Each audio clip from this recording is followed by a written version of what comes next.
Okay, we're in section 123. There'll be contents for you to read through, examples to think about and work on, and then get busy with the exercises. My name is Ron Bannon. This is a draft version of my adaptation of Webster Wells' Advanced Course in Algebra, which dates back to 1904. This document has been prepared for the Prison Mathematics Project. I do realize that there may be instructors and students looking at these videos, and they're interested in getting a copy of it. It's not published yet, but again, if you reach out to me and expressing an interest, I'll let you know how to get a copy of it. Okay, let's take a look at this over here. And this is, the section on the limits of the roots. And so I'm going to say over here, what's kind of important for us is to, try to make this as simple as possible. So I'm going to claim over here, we're really going to boil it down to, we're going to look for upper limits of the positive roots.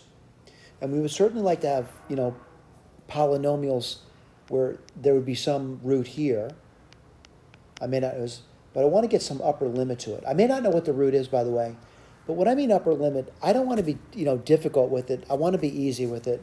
We're looking for integer upper roots, all right? So that's what we're looking for, an upper root. Now, why would we do that? It might facilitate us finding where the root is exactly, all right? But right now, I'm going to say there is one confusing point that I want to clear up. And what he does is he also looks for the lower limits.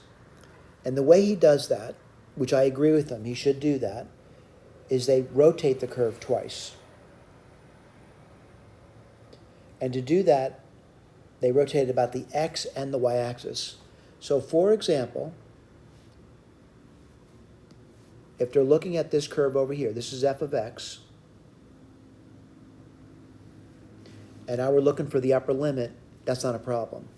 But if I want to find the lower bound of the negative root, what he does, he rotates the curve. Oops, let me get my highlighter out. He rotates this curve, the red curve. He gets this one over here. Now someone says, how did he rotate that? About the x and the y. So then he starts to say, oh, what's the upper limit here? All right, let me circle that. What's this thing going to be? It's going to give me the lower bound. All right, I know that's confusing. All right, think about it, study it, think about it, study it. All right, let's look at this one over here. And he wants to know the upper bound of the positive root. So this is a cubic, and I'm thinking a cubic's going to look sort of like this over here. Now, by the way, I don't know if it has an upper bound. We could do sign outs, things like that. We could do Descartes' rule of signs, all kinds of stuff. But let's just look at it, see if I can get it into a form that I like, that's easy to analyze. And I'll point out what he does, which I think is a good idea. I'm going to write it down as a function. Looking at it, I do know it looks sort of like this over here. But again, the x-axis could be here. The x-axis could be here. I don't want to go through that nonsense. I'm going to erase this over here. We don't need a picture. And what I want to do is I want to look at it, and I'm going to look at it. I'm going to try to get it in a form that is easy for me to think about, integers. And again, when I think about integers, I'm thinking maybe if I took the first two terms and factored x squared out from it, maybe this might be easier for me to think about it. That'd be x minus 3. And I'm not going to, factor the second two terms. I just write down 2x minus 5. Now, once I write it down this way over here, I realize that there are values of x that would always guarantee that to be positive. All right? Like, for example, if you chose any number above 3, that's guaranteed to be positive. And why is that? Both terms in it would be positive always. All right? It could easily do that. All right? But what I want to do is I want to start thinking, I want to see if 3 is an upper bound to it. So put this over here. Now as I do that, if you plug in 3 over there, what would you get? The first term would be 0. The second term would be 1. So I know it's a positive number. Now remember what I said about this cubic. I'm expecting to see behavior like this, where at some point it's going to be above the x-axis. Now what I want to do is I want to take another integer, which is 2. And I want to see what happens at 2. I'm hoping it's going below the x-axis, by the way. So if you took a number like 2 and I plugged it in, what would you get? Well, you would get 4 times minus 1, and then you'd get what? Well, 2 times 2 is 4, you get minus 1 again. So I definitely know it's a negative number. Now, what do I know about this? It's polynomial, there's going to be a connection. So, by the way, I'm not sure what the connection is going to be, but I do notice a connection between the two. So what have I really kind of shown over here? Well, anything after 3, both terms are going to be positive. I know that much. So this thing's always going to be positive after that. But I have found that 3 is the upper limit now. So I'm going to write that down. So I'm going to say 3 is the upper limit on the root. What I want to do is I kind of say that we have some more advanced skills over here, and I'm going to see if I've done that, and I'm seeing it right over here. They graphed it out for me. Right, remember what he said, at 3 it was positive, at 2 we were negative. Right, all we're looking for is the upper limit. What's the upper limit integer-wise? It's 3, as we stated. All right, let me go to the next one. And this is the next one over here. And this is more difficult. It's 4th degree. Now, the 4th degree polynomial, it's going to look something like this over here. Now, when I say that, something like this, I'm not saying there can't be waves in the middle of it. I'm just saying something like that. All right, let me erase this. My big concern is that they want me to find the superior limit of the positive root. So I'm going to look again for something that might be easy for me to do. Let me write this over here. F of x, whoops. I'm looking for something that might be easy for me to analyze. And I'm going to let's take a look at this. So it's x4 minus 15x squared minus 10x plus 24. And let's think carefully about this.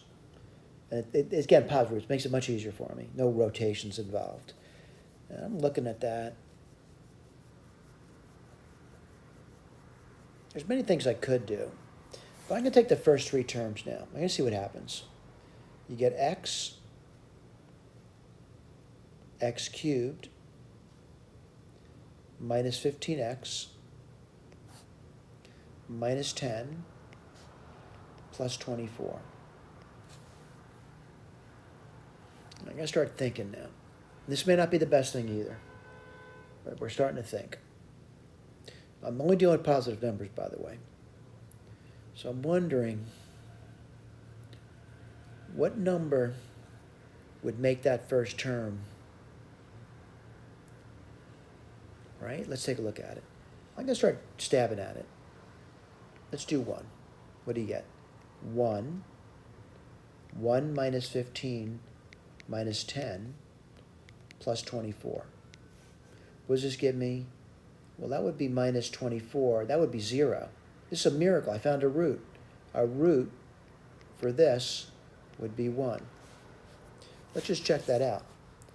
F of 1 minus 15 minus 10 plus 24. Right? 1 minus 15. Yeah, look at that. Root's 1. By the way, there could be other roots. I didn't say that. But I did find 1 gives me a root. Let me erase. So I know 1's a root, but they want upper limits. I'm not saying 1's the upper limit. It could be. Let me go to 2. Whoops. What would you get there? Well, 2, 8 minus 30 minus 10 plus 24. So I repeat, I found that 1, we had a root. Now at 2, this is a negative number. Over here somewhere. By the way, I know it's going to come back up here at some point. Let me go to 3. At 2, it's negative, though. Clear as day. 8 minus 30 minus 10. Definitely a negative number. Let me go to 3. Again, at 2, it's negative. Let's go to 3. What do you get there? 3, 27, minus 45, minus 10 plus 24. 3. Well, it's going to be a little difficult, isn't it? Let's see what you get. Oh, definitely negative again. All right, so at 3 it's negative. Again, I'm not saying what number. I'm saying I know it's negative. Let me erase this over here. Let me go to 4. I think you get the idea what's happening over here. Let's go to 4 and see what happens. You know what I got to do? I'm going to erase my little number line over because I'm running out of room. So let me point out. 1 was a root. At 2, it was negative. At 3, it's negative. Let's go to 4. Let's see what happens at 4. And again, I'm plugging it in here. You get 4. 4 cubed is 64. Minus 60. Minus 10. Right, what do you get there? Minus 14. Oh, it's still negative. Let's go to 5. You're going to see something remarkable happen now. What do you get there? 5. 125. Minus 75. Minus 10 plus 24. Well, what am I seeing? I'm seeing this thing. Well, maybe I should put that down. What are you going to get over there? 125. We're at 5, right? That's definitely positive. No doubt about it. So at 5, what happens? It happens over here. So what do I now know? I know there's a crossing over here. And by the way, fourth degree polynomial, this thing's sailing off now. All right? So what's the upper limit? We'll look at a better picture. It's 5. All right? Let's take a look. Let's see how good our picture is. Remember I said there was a root at 1. I didn't say that was the upper limit. I said there was a root at 1. I kept searching around. You know what? I think I might have made a mistake somewhere because they say the root's at 4. But I said the upper limit's 5. Let me see why I didn't get a 0 at 4. Did I make a mistake? Did I plug in 4? Let's see. 4. 4 cubed is 64. Minus 60. Minus 10. Plus 24. Maybe I didn't even plug it in. Yeah, maybe it was 0. Let's go for that. 64 minus 60 is minus 4. Why are they getting 4? I'm going to back over that again. Did I make a mistake?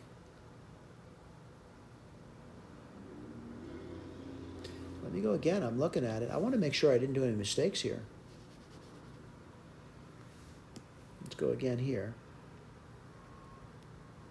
At 1, I got 0. At 2, I got negative. At 3, I got negative. They're telling me at 4, they got a 0? Did I copy something wrong? Am I looking at the wrong picture?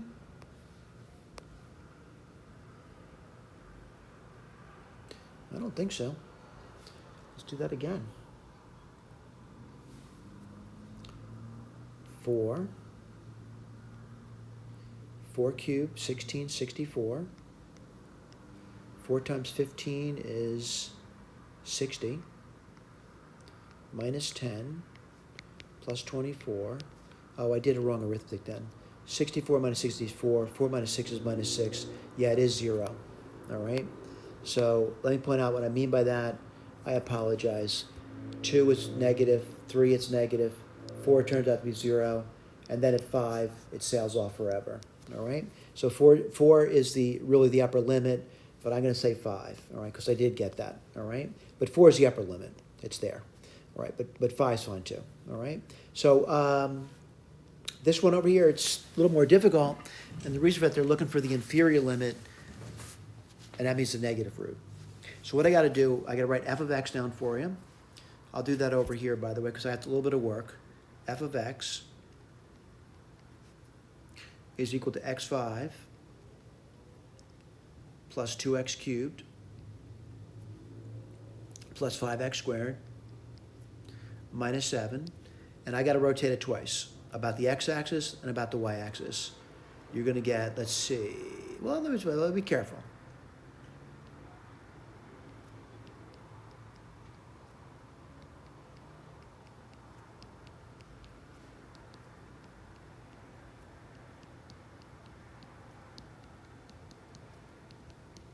Let's check. Let's take a look. Did I get this? x5, 2x cubed, minus 5x squared. Yep. So really what we're looking now is we're looking for an upper limit now on the positive root, which will give us a lower limit on the negative root because I just rotated it twice. And I got to be really careful about this. Just look, a tough one. So what I'm going to do is I'm going to get these two to come together. And what do you get? x5 minus 5x squared plus 2x cubed plus 7. And let's factor that. That's x squared. And then what do you get? Let's see, you get x cubed, right? And over here, what's nice about those last two terms are, when I'm doing positive numbers, they're always going to be positive. So I'm looking to make this thing positive. And that really doesn't look too bad to do. And what would you get over there? I would say if you chose 1, it's not a bad idea, but I want to make it clear as day, by the way. But 1's not a bad idea. 1's going to work out. But I want to make it clear as day. I'm going to say 2. Why is that? 2 cubed is 8. 8 minus 5 is definitely a positive number. So I'm going to say the upper bound here is actually 2. Now, someone's going to say, I don't know what you're talking about with this. You just did the positive root. You're right about that. But I really need to talk about the negative root. So the lower bound on a negative root, lower bound, I'm going to say it's minus 2. By the way, that doesn't say it's going to be there. It just simply says it's a lower bound of it. I want to take a look at the picture, though. Wow, there are no negative roots. Well, certainly if there's no negative roots, minus 2 would be a bound of that. By the way, as I said before, also 1 would have been. I'll tell you why. Looking at this over here, plug in 1, it's still going to be a positive. All right? So, yeah, I get a lower bound on that one. Tough section, by the way. No doubt about it. Requires some thinking. I do want to claim that a lot of this stuff is no longer taught. The reason is graphic calculus kind of killed it off, the thinking part, because students could just whip out their calculators and find out lower bounds and upper bounds pretty quickly. But anyway, there'll be exercise for you to think about. My understanding about thinking about things is, basically thinking through some really simple concepts about signs. And we're just dealing with integers, by the way. We're not dealing with non-integer numbers.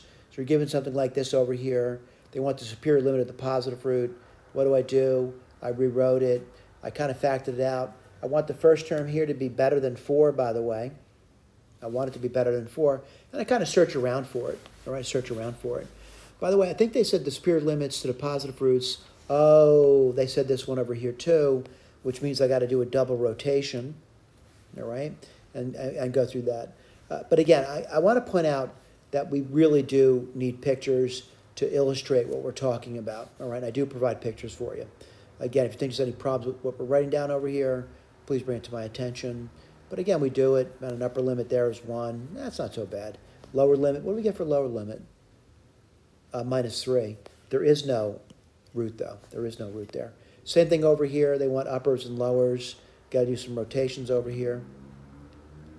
I don't think I did one rotation over there. And you could certainly do that, but not necessary to do both. Maybe I should have done both. This one, number 3.